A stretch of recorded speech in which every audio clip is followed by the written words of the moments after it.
दोस्तों, ये कहानी एक अद्भुत सफर की शुरुआत है जो दर्शकों को रोमांच और भावनाओं की गहराई में ले जाएगी। राइडलैंड में सिम्बा की बेटी कियारा के जन्म से शुरू होती है यह गाथा हमें शेरों की वीरता और साहस की परंपरा की ओर ले जाती है। सिम्बा अपनी बेटी कियारा के साथ खेलते हुए अचानक महसूस करता है कि उसकी पत्नी नाला किसी संकट में है। अपनी बेटी को सुरक्षित गुफा में छोड़ते हुए वह उसे भरोसा दिलाता है कि शाम तक लौट आएगा। कियारा छोटी और मासूम होने के कारण थोड़ा घबरा जाती है, लेकिन टिमोन और पुम्बा की उपस्थिति उसे सांत्वना देती है। रात घिरने लगती है, आसमान में घने काले बादल छा जाते हैं और पहली बार बारिश का अनुभव करने वाली कियारा डर जाती है। शेरों को पानी से स्वाभाविक डर होता है और ऊपर से माँ बाबा की अनुपस्थिति ने उसके डर को और बढ़ा दिया है। तभी गुफा में रफीकी आता है। रफीकी को देखकर कियारा खुश हो जाती है क्योंकि वह उसे बेहद पसंद करती है। कियारा रफीकी को अपने डर के बारे में बताती है और रफीकी उसे शेरों की विरासत के बारे में समझाता है। वह कहता है कि जिन शेरों का खून कियारा की रगों में बहता है, उन्होंने भी अपने डर को हराकर बहादुरी हासिल की है। यह सुनकर कियारा को यकीन नहीं होता कि वह अपने बाबा सिम्बा और दादा मुसाफा जैसी बहादुर बन सकती है। इस पर रफीकी उसे मुसाफा के बचपन की कहानी सुनाने का फैसला करता है। मुसाफा एक सूखी और बंजर जमीन पर जन्मा था, जहां पानी की एक बूंद भी बरसों से नहीं गिरी थी। उसके माता पिता उसे मिलेली नाम की एक जन्नत जैसे स्थान की कहानियां सुनाते थे, जो हरियाली से भरी रहती थी और जहां पानी की कभी कमी नहीं होती थी। एक दिन जब मुसाफा अपने माता पिता के साथ खेल रहा होता है, पहली बार बारिश की बूंदें गिरती हैं। सभी जानवर खुशी से झूम उठते हैं, लेकिन जल्द ही बारिश इतनी तेज हो जाती है कि एक सूखी नहर में बाढ़ आ जाती है। मुसाफा खेलते खेलते उस नहर में फंस जाता है।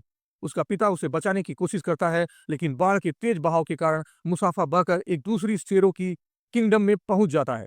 वहां उसकी मुलाकात टाका नाम के एक छोटे शेर से होती है, जो उसकी जान बचाने में मदद करता है। मगरमच्छों से बचने की इस दिलचस्प घटना के दौरान टाका की मां ईशा उसे शाही खून की अहमियत समझाती है। यह कहानी आगे बढ़ते हुए दर्शकों को मुसाफा और टाका के रिश्तों की जटिलताओं और मुसाफा की बहादुरी से परिचित कराती है। जब टाका की मां ऐशा मुसाफा को अपने पति और किंगडम के शासक उबासी के पास ले जाती है, तो उबासी को यह अच्छा नहीं लगता कि ऐसा एक अजनबी शेर को किंगडम में लाई है। ऐसा अपनी ममता दिखाते हुए कहती है कि मुसाफा को घर की जरूरत है। उबासी अनिच्छा से एक शर्त रखता है कि टाका और मुसाफा के बीच दौड़ होगी। यदि मुसाफा जीत गया तो उसे किंगडम में जगह मिलेगी। थकावट के बावजूद मुसाफा दौड़ में भाग लेता है, लेकिन टाका जानबूझकर हार जाता है, क्योंकि वह मुसाफा को पसंद करने लगा था और हमेशा से एक भाई चाहता था। उबासी इस हार से थोड़ा नाराज होता है, लेकिन उसे मुसाफा को किंगडम में रखना पड़ता है। हालांकि वह यह नियम तय करता है कि मुसाफा मुख्य गुफा में नहीं रह सकता और उसे केवल मादा शेरों के साथ जनानी खाने में रहना होगा। समय के साथ टाका और मुसाफा की दोस्ती गहरी हो जाती है। मुसाफा का ऐसा माँ के साथ भी विशेष जुड़ाव बन जाता है। ऐसा उसे शिकार करना और अन्य जरूरी कौशल सिखाती है। वहीं उबासी एक आलसी राजा के रूप में अपने दिन ज्यादातर सोते हुए बिताता है। मुसाफा अपने विशेष गुणों के कारण बाकी शेरों से अलग था। उसकी सूंघने और दिशाओं का पता लगाने की क्षमता अद्भुत थी। वह दूर तक हिरन की गंध पहचान सकता था और हवा की दिशा का भी सही अनुमान लगा लेता था। ऐसे ही एक दिन जब ऐसा माँ मुसाफा को शिकार पर ले जाती है, कुछ घुसपैठिए सफेद भूरे रंग के शेर वहां आ जाते हैं। ऐसा मुसाफा को झाड़ियों में छिपने के लिए कहती है। टाका भी यह सब देख रहा होता है और खुद भी छिप जाता है, लेकिन उन सफेद शेरों ने मुसाफा और ऐसा को देख लिया और हमला कर दिया। मुसाफा ने अपनी बहादुरी दिखाते हुए उन शेरों का मुकाबला किया। टाका झाड़ियों से निकलकर मदद करना चाहता था, लेकिन डर के कारण वह ऐसा नहीं कर सका।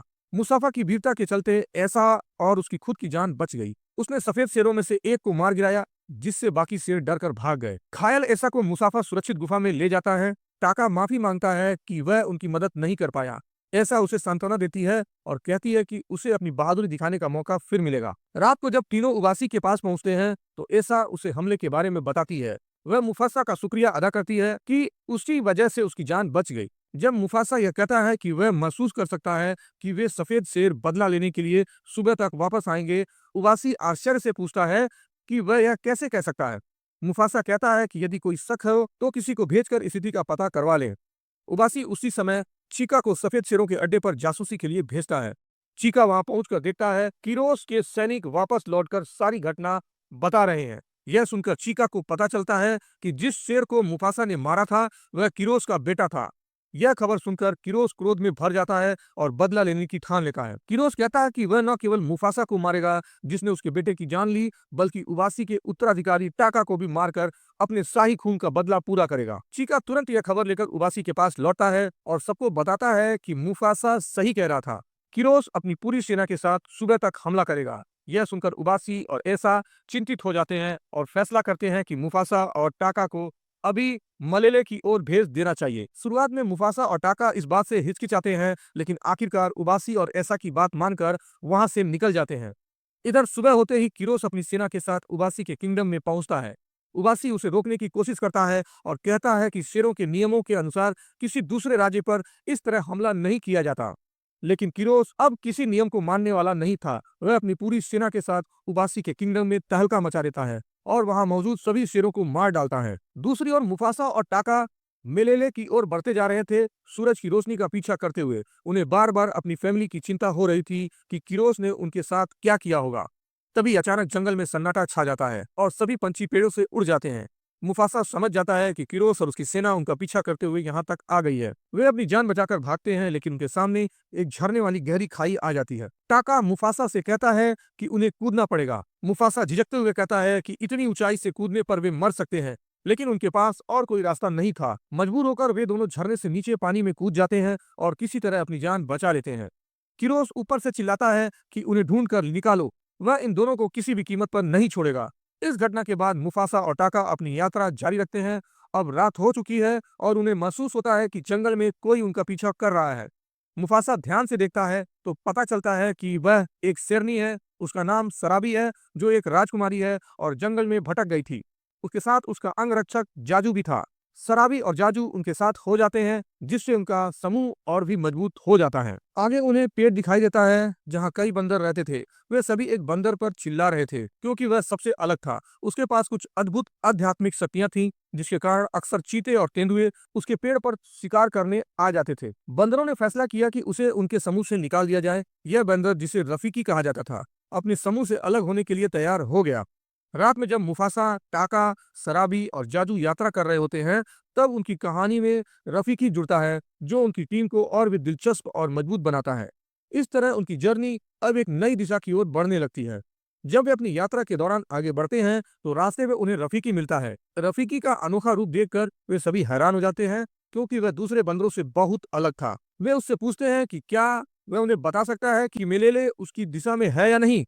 रफीकी अपनी आध्यात्मिक शक्तियों का उपयोग करते हुए कहता है, तुम सही रास्ते पर हो।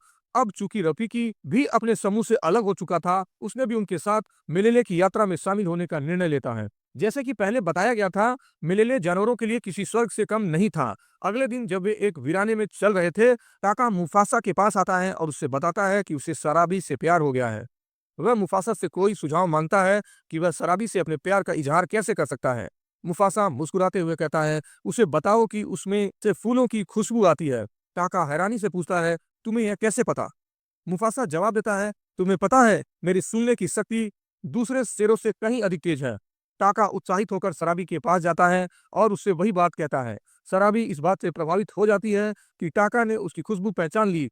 इसके बाद वो दोनों बातें करते हुए आगे बढ़ते हैं और उनके बीच की दूरी कम होने लगती है। तभी वे अचानक देखते हैं कि किरोस और उसकी सेना उनका पीछा करते हुए वहां पहुंच गई है। वे सभी यह देखकर घबरा जाते हैं, क्योंकि अब वे चारों तरफ से फंस चुके थे। रफीकी अपनी सूझबूझ का उपयोग करते हुए देखता है कि पास में हाथियों का एक झुंड गुजर रहा है। रफीकी को तुरंत एक योजना सूझती है। वह मधुमक्खियों का एक छत्ता देखता है और एक छड़ी उठाकर उसे तोड़ देता है। जैसे ही मधुमक्खियां झुंड में उड़ने लगती हैं, हाथी घबरा जाते हैं और चारों तरफ भागने लगते हैं। इस भगदड़ में किरोस और उसकी सेना को मुफासा और उसके साथियों तक पहुंचने का मौका नहीं मिल पाता।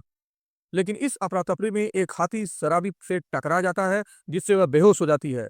मुफासा, टाका, जाजू और रफीकी एक सुरक्षित जगह पर छुप जाते हैं। लेकिन जब मुफासा देखता है कि सराबी बेहोश है और हाथियों के बीच फंसी हुई है, तो वह बिना वक्त गंवाए उसकी मदद के लिए निकल पड़ता है।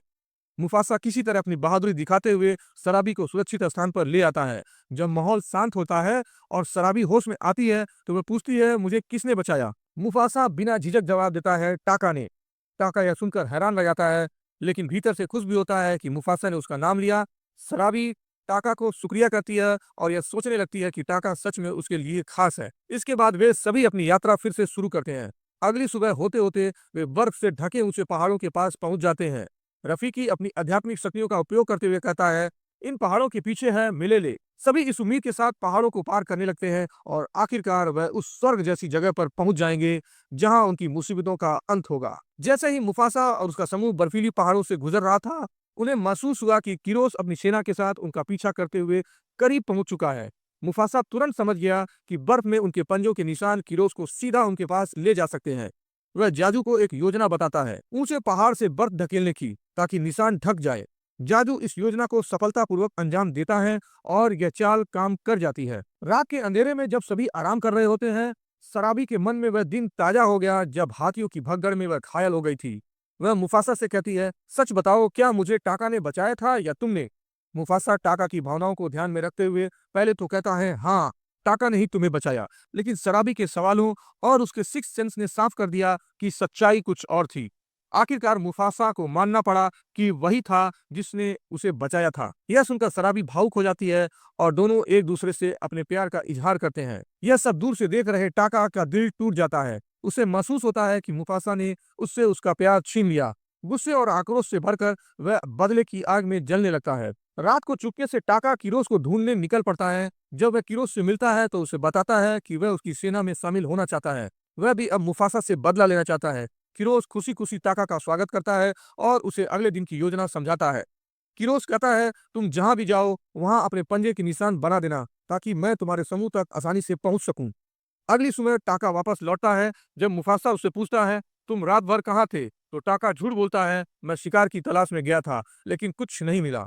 मुफासा उसकी बातों पर शक नहीं करता और समूह फिर से अपनी यात्रा पर निकल पड़ता है। आखिरकार वे मिलेले नामक स्वर्ग जैसे राज में पहुंच जाते हैं। यह जगह हरियाली और शांति से भरी थी, जहां सभी जानवर खुशी खुशी रहते थे। लेकिन जब मुफासा वहां पहुंचता है तो वहां के जानवर उसे देखते ही चिंतित हो जाते हैं। वे कहते हैं, तुम यहाँ से चले जाओ, हमें पता है कि किरोस तुम्हें ढूंढ रहा है। अगर वह यहाँ आया तो हमारी जान खतरे में पड़ जाएगी।